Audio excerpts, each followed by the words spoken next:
My name is Brett Favre, and I very much appreciate the opportunity to testify here today. I was born and raised in Mississippi. My parents were school teachers. I played football for Southern Miss and professionally for 20 years and was inducted into the Pro Football Hall of Fame.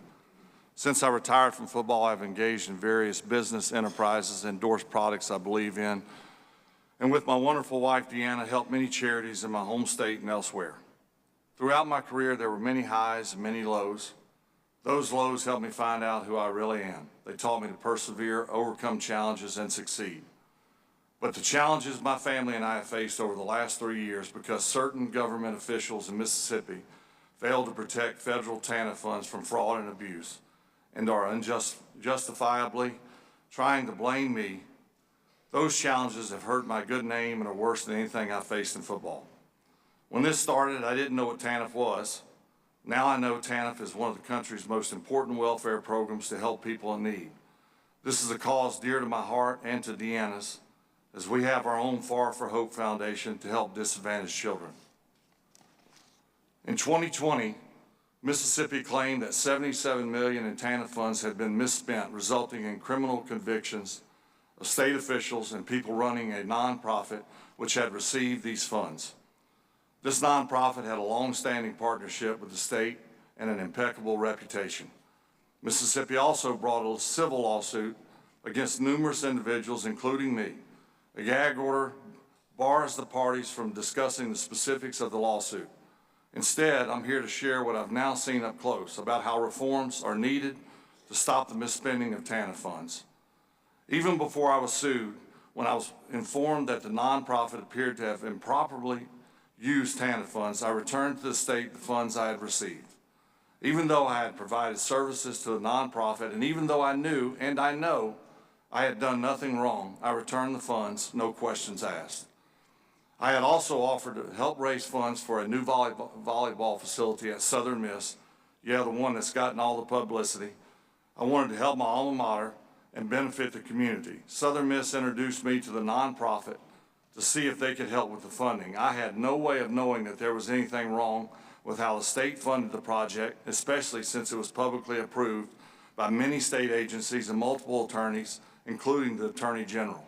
Sadly, I also lost an investment in a company that I believed was developing a breakthrough concussion drug I thought would help others. And I'm sure you'll understand why it's too late for me, because I've recently been diagnosed with Parkinson's. This is also a cause dear to my heart. Recently, the doctor running the company pleaded guilty to taking TANF money for his own use. I believe that I got swept up in a civil lawsuit at the instigation of State Auditor Shad White, an ambitious public official who decided to tarnish my reputation to try to advance his own political career. Even after he applauded me for returning the funds and said there was no evidence that I knew TANF funds were involved. And strangely enough, Shad did not bring the TANF misuse issue to the Department of Justice, but to a local DA, who himself is now under federal and criminal investigation. He has profited from his position as someone with firsthand knowledge of the Mississippi case, but when my lawyers wanted to question him under oath, he swore he had no personal knowledge of the events. I've now sued Shad for defamation in a case upheld by the court. Most recently, the Mississippi Attorney General has even sued Shad for exceeding his powers in going after me. I've also learned that the state, believe it or not, is using TANF funds to pay outside private lawyers Adam Stone and Katie Pickett of the Jones Walker firm to sue me and others. Those same lawyers, before they sued me, came to my hometown to try to convince me to retain them in this very dispute. I also understand that those same lawyers 3 years ago never even interviewed witnesses before they sued me and rejected a settlement offer from Southern Miss to resolve this dispute early on through scholarships for TANF qualifying students, a settlement that would have shut off the flow of TANF funds to the lawyers.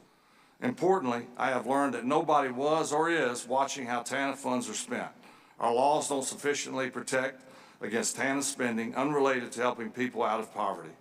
States have too much flexibility on how they spend this money, which leads to waste and abuse. We need mechanisms for oversight of TANF spending and greater clarity as to permissible uses of TANF funds.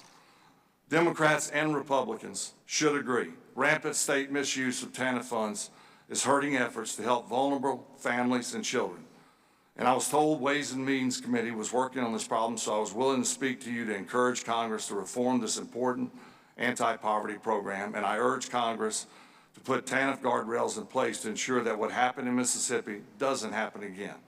I urge Congress to pass the TANF reforms included in the committee member bills, reforms designed to target funds to those truly most in need, to help low-income American find and keep a job, to limit how states can spend TANF grants and reduce wasteful bureaucracy, and to protect taxpayer funds from fraud and abuse. And in closing, thank you, Chairman Smith and Ranking Member Neal.